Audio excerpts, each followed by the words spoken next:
No, my camera's wonky. Get myself comfy. The days are shorter and, you know, a lot of people stay inside because it's raining. And sometimes it can be kind of like, it can just make you feel a little bit low. So, I just want to put a disclaimer out there, okay? I've made a list of things that I feel like will help me and it also might help someone else. These are some things that do kind of help pick me up, you know, when I'm feeling a little bit sad. If it's something that you think is a bit silly, that's cool. You're allowed to have an opinion. This might help someone else. So it's just like a random list. I've just made a little list here. Yeah, it's my first video, so I'm probably gonna look back on this in like 5 years and be like, wow, what an awkward first video. Anyway, it's one of the things that I wanted to mention first. I think one of the most important things that people can do when they are in a bit of a rut, when they are feeling a bit low, is if you have a routine, try as best as you can to try and stick to that routine. Because I know for me that I find that when I'm in a bit of a rut and then I fall out my routine, it makes it so much more difficult to be motivated in other areas as well. Whereas if you know that you've got a routine, like a good morning routine, a good night routine, it makes things a lot easier because it just kind of like, it gets the wheels in motion. It moves things along. If you know that you have a routine and it's like second nature to you, you know for a fact that once you've done that stuff in the morning, you're not really having to think about it.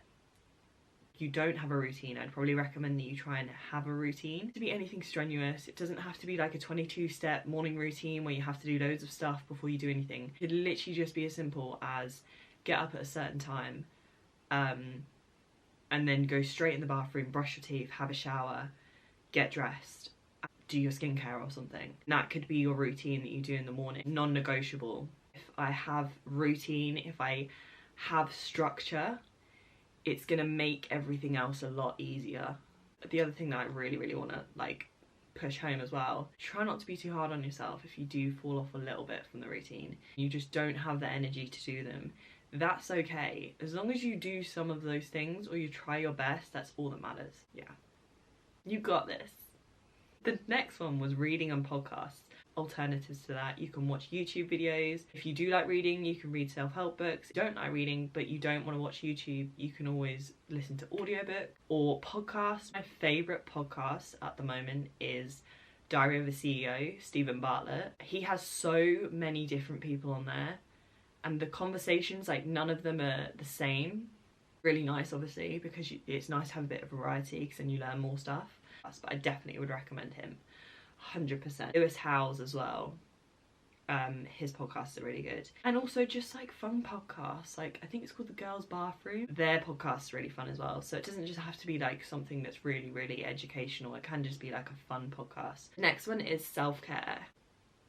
Self-care isn't just like the physical, like doing a face mask, having a bath. So like slowing down. You don't have to be productive when you're in this headspace, when you're in this rut. Even if you just get up and you just do your bare minimum of your routine, your skincare routine or whatever, you know, just putting your moisturizer on, putting your SPF on, because SPF is important, guys. Okay. Just knowing that when you are in that headspace, it's okay to slow down and it's okay to not be massively productive. There are times where you literally just don't have any energy at all. It is okay to take a break and sit down. Trust me, I am the worst for this. Even if it's a 5-10 minute break, it's better than nothing. Or even if you want to take longer than that, but just allowing yourself to have that break. It's just that right now you need to prioritize yourself, and that means, you know, slowing down. Next one is keep yourself busy but not distracted. I found that a lot of people were being like, you know, just keep busy, just keep busy, just keep busy. But I feel like for me, and probably for quite a lot of other people, it's good to have yourself be busy, however, not to the point where you're completely avoiding how you feel. Still had that downtime to really process my feelings, process how I felt, process what had happened. Just allowing myself to, you know, obviously have those times where I hung out with my friends. Absolutely fine to keep yourself busy. It's absolutely fine to have it on your terms when you want to, like, feel the emotion that you feel. Distracting yourself from it completely is just gonna prolong the pain. Trust me. Sometimes you have to just be quite brave. Best best way that I can explain it is being brave. Being brave with yourself and allowing yourself to see it for how it is, rather than just continuously distracting yourself. Be busy, not distracted. The next one is journaling. Good to journal. Now, it doesn't have to just be journaling in a book. It can be journaling on a computer rather than writing it out, because otherwise my hand's just aching and I'm just getting really annoyed because I can't write things quick enough. It could even just be voice notes, so just recording on your phone. And I find that when I'm just kind of talking rather than writing it down or typing it out, my thoughts flow a lot better. It's probably going to flow a lot more like naturally, and you'll probably phrase things a lot better than if you're just trying to think about it before you write it down. You just need to have a cry, and that can either be on your own, or if you have got someone that is like, you know, understanding, and you've kind of spoken to them about when that actually happens, what you would want to be reassured. Having that open conversation with that person can be really, really helpful. And also when it comes to emotions, when I say emotions, it doesn't just have to be like having a cry. It can be, you know, if your go-to emotion is anger, it's like being able to express that in a safe way, or, you know, if it's just having time where you're just on your own, just sit with that emotion, or like, you know, the time to journal, or allowing yourself to feel that emotion, and also having an emotion wheel. So one of my friends sent it to me, and it has like the bigger emotions like sad, anger, disgust, everything like that, and then it's got it's kind of like the colour wheel, but it's with emotions, and it's got the secondary emotions, the tertiary emotions, not the third-degree emotions, Megan, come on. Something like shame. You might think that that's X emotion, like anger or something, but then you might look on this wheel and you'll be like, actually, do you know what, maybe it's just sadness, maybe I feel sad. And I think sometimes when you actually acknowledge it to be what it is, like one word, like sadness, I then know how to deal with it. Because sometimes, my experience, I found that that I was sad, but I've actually been angry. And my coping mechanisms / things that I do to make myself feel better when I'm sad versus when I'm angry are two different things. So I'm trying to I could have been remedying an emotion that I thought was sadness, but actually it's just me being mad and me being angry. I think understanding how you feel and what the actual emotion is really, really helps to actually combat it.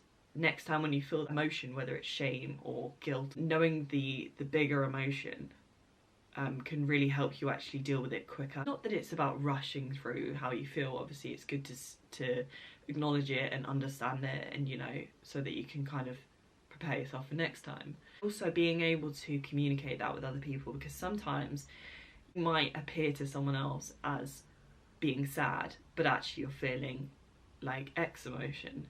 And being able to communicate that to someone helps, because then they can also help you too, like getting through that emotion. So that was the list. I'm trying to figure out whether or not there's anything else. I think that's it. If you are going through a hard time, if you are going through a bit of a rough patch, if you are going through something that's not great and it is bringing you down, just know that it is going to get better and this time will pass. You are going to be alright. You know, you might feel like you are absolutely at rock bottom right now. However, you are going to get through this and you are going to be alright. One day, might not be tomorrow, might not be the next day, it might not even be the next week. But one day you are going to wake up and you are going to feel like yourself again. It just takes time. You're doing great, sweetie! Is that what she says? I'm not sure. I'm trying so hard to be one of those people that's like, yes, you got this, honey. You're gonna smash it. I mean, don't get me wrong, you are, but I just quickly wanted to show you my board. You can't even see it because it's reflecting off the light, but woo! That's the board, boys!